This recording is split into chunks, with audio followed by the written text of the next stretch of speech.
하나님,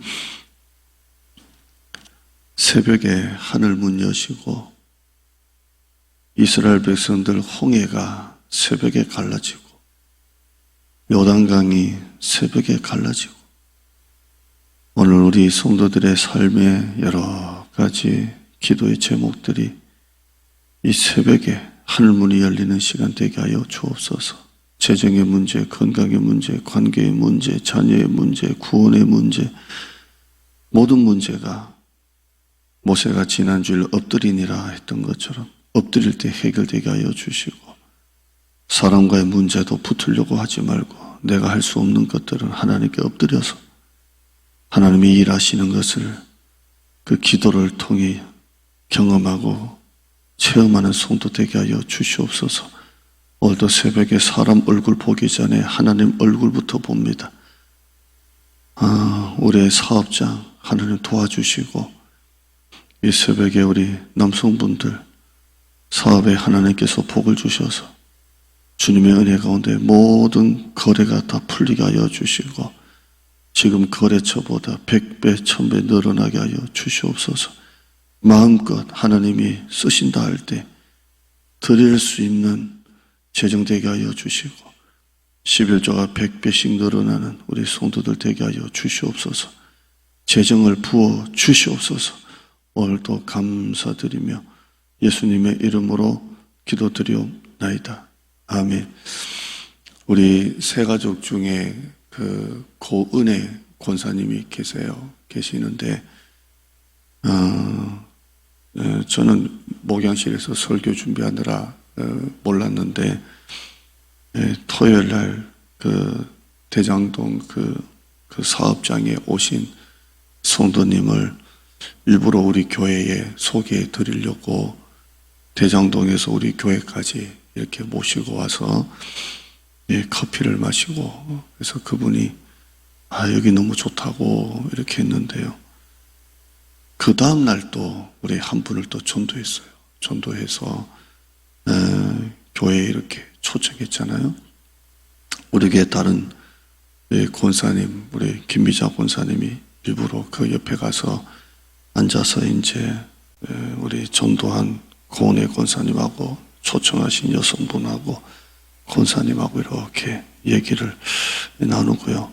우리 교회에 이렇게 나눈 얘기를 우리 사모한테 이제 권사님이 이렇더라라고 얘기해 주시는데, 이 교회에 오신 여성분이, 고은혜 권사님 전도로 오신 분이 코로나로 인해서 그때부터 교회 쉬고 있다가 교회 나가야지 하는 중에 고은혜 권사님이 전도하신 거예요. 와서 이제 예배를 드리고 식사하면서 교회가 너무 예쁘다고, 그리고 목사님 설교에 마음이 활짝 열린 것 같다고 이렇게 했었는데요. 우리 사모가 우리 고은혜 권사님한테 대장동에는 권사님 한 분밖에 없으니까, 우리 세가족 대장동에 권사님 한 분이 그 사업장이 있으니까 권사님이 일당 100을 좀 해주시라고, 그리고 일당 100이 아니라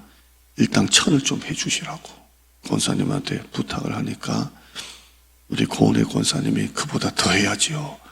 일당 만이 아니라 일당 600만 원 해야죠. 내가 누구라도 우리 교회 전도를 해야겠다고 그러시더랍니다.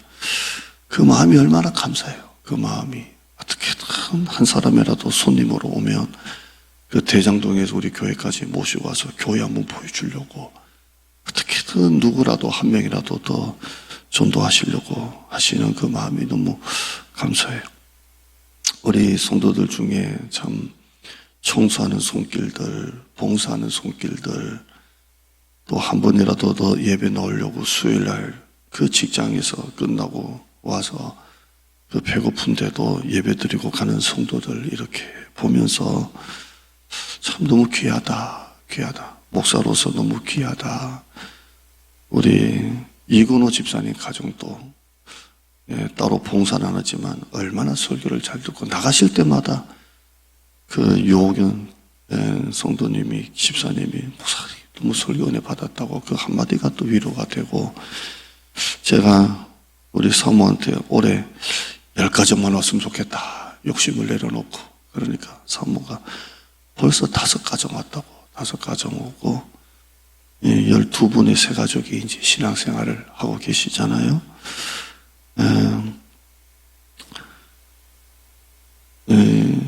지난 주일 설교처럼 여호와께서 우리를 기뻐하시면 제가 설교를 어떻든지 하나님이 기뻐하시는 것만 집중해라 그랬는데요.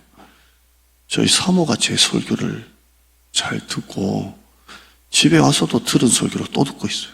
그래서 어떤 목사님은 사모가 맨날 그냥 설교 잘 안 듣고 뭐 잠만 자고 뭐 설교 맨날 한다는데, 우리 사모는 그 설교를 또 듣고 하는데요. 지난 주일 설교를 듣고 나도 무엇을 해야 하나님을 기쁘시게 할까? 하나님을 기쁘시게. 그래서 사모가 내가 전도를 더 배워가지고 전도하는 걸 하나님이 가장 기뻐하시니까 전도해야 되겠다. 저는 우리 사모를 보면 진짜 노방전도 은사가 있나. 전화번호를 잘 따요. 지난주도 나가서 전화번호 따가지고 오고 그러는데요. 나갈 때마다 영적인 싸움이 있어도 가면 또 결실이 있는데요. 여러분, 내가 무엇을 해야 하나님을 기쁘시게 할까?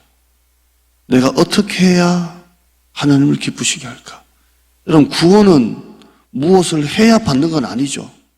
무엇을 해야 받으면 인간의 의가 들어가지만, 구원받은 하나님의 자녀는 구원받은 하나님의 자녀로서 무엇을 해야 하나님을 기뻐하실까? 이걸 항상 생각해야 돼요. 내가 무엇을 해야 하나님을 기뻐하실까? 오늘 이 10절 한번 보세요. 사도 바울이 9절에는 빛의 열매가 착함, 의로움, 진실함, 8절에 보면 너희가 그전에는 어둠이었더니 이제는 빛이라, 빛의 자녀들처럼 행하라. 그리고 10절 말씀, 주를 기쁘시게 할 것이 무엇인가 시험해보라. 주님을 기쁘시게 할 것이 무엇인가 시험해보라. 이 말은 하나님을 테스트하라는 말이 아니라, 이거 번역이 조금 잘못된 것 같아요. 이게 원문에 들어가면 주님을 기쁘시게 할 것이 무엇인지 항상 분별해라 이런 의미예요. 그래서 우리 현대어 성경을 쭉 보면 세번역 성경, 표준 세번역 성경, 현대인의 성경을 보면 전부 다 이렇게 되어 있어요. 주님께서 기뻐하실 것이 무엇인지 분별하십시오. 주님을 기쁘시게 해드리는 것이 무엇인지 가려내십시오. 주님을 기쁘시게 하는 것이 무엇인지 늘 생각하십시오. 이렇게 되어 있어요. 그러니까 늘 순간순간마다 내가 어떻게 하면 하나님을 기쁘시게 할까? 내가 어떻게 하면 하나라도 더 하나님이 기뻐하는 삶을 살까? 이 생각을 늘 하라는 것, 그걸 분별하라는 것입니다. 예배, 목숨처럼 드리고, 전도, 목회자 섬기고, 교회 봉사하고, 나누고, 베풀고, 무엇을 해야 하나님을 기쁘시게 할까? 분별하는 거예요. 어떻게 하면 하나님을 기쁘시게 할까? 또 내 삶에 하나님이 기뻐하지 않는 것이 있는 것이 또 무엇인가? 분별하는 거예요. 분별해서 항상 하나님을 기뻐하시는 삶, 기쁘시게 하는 삶, 그 삶이 정말 복된 삶이에요. 목회도 마찬가지고, 사람들의 평가가 항상 목회자는 사람들의 평가를 받아요. 그러나 언제나 하나님이 나를 아시고, 역사가 나를 알고, 내가 나를 알고, 이 세 가지를 가지고 항상 하나님을 기쁘시게 하는 목회, 여러분의 삶이 된다면 하나님이 여러분의 삶을 책임져 주실 줄 믿습니다. 하나님 감사합니다. 매 순간순간마다 하나님이 기뻐하시는 것과 하나님이 기뻐하지 않는 것을 분별해서 하나라도 더 받을 생각하지 말고, 하나라도 더 하나님을 기쁘시게 할 것이 무엇인지 우리가 거기에 집중하고, 여호와께서 우리를 기뻐하시면 우리를 그 땅으로 인도하여 들이시고, 하나님이 기뻐하시는 것만 생각하고, 무엇을 해서 구원받는 것은 아니지만 구원받았기 때문에 하나라도 더 하나님이 기뻐하시는 삶, 예배를 목숨처럼 생각하고, 예배를 내 삶에 최선을 다해서 태도, 자세, 옷부터 최선을 다해서 드리고, 기도생활, 한 영혼을 향해서 그 전도하는 위해서 내 시간을 드리고, 돈을 내가 쓰고, 목회자를 섬기고, 가난하고 힘든 영혼들을 섬기고, 약한 영혼들을 섬기고, 교회 봉사를 하나라도 더 하고, 순종하는 삶을 살고 정직한 삶을 살고 물질을 통해 하나님께 영광 돌리고 주를 기쁘시게 할 것이 무엇인지 분별하는 이 순간순간 매일매일의 그 시간들, 우리 성도들 정말 그런 정말 멋진 인생, 째째하고 정말 쫀쫀하고 늘 염려하고 원망하고 그런 인생이 아니라 좀 스케일이 있고 하나님이 기뻐하시는 것이 뭔지 날마다 그걸 생각하고 그 삶을 살고 하나라도 더 하나님을 위해서 사는 그런 멋진 인생, 하나님이 책임져 주시는 인생, 하나님을 기쁘시게 하는 멋진 인생 사는 우리 성도들 되게 하여 주시옵소서. 더 구제하는 자는 더 부해지고 정말 과도에 아끼는 자는 더 가난해진다고 했습니다. 마음을 열고 사랑을 열고 지갑을 열고 하나님을 멋지게 하나님을 정말 드러내는 삶 우리 성도들 되게 하여 주시옵소서. 감사드립니다. 예수님의 이름으로 기도드립니다. 아멘.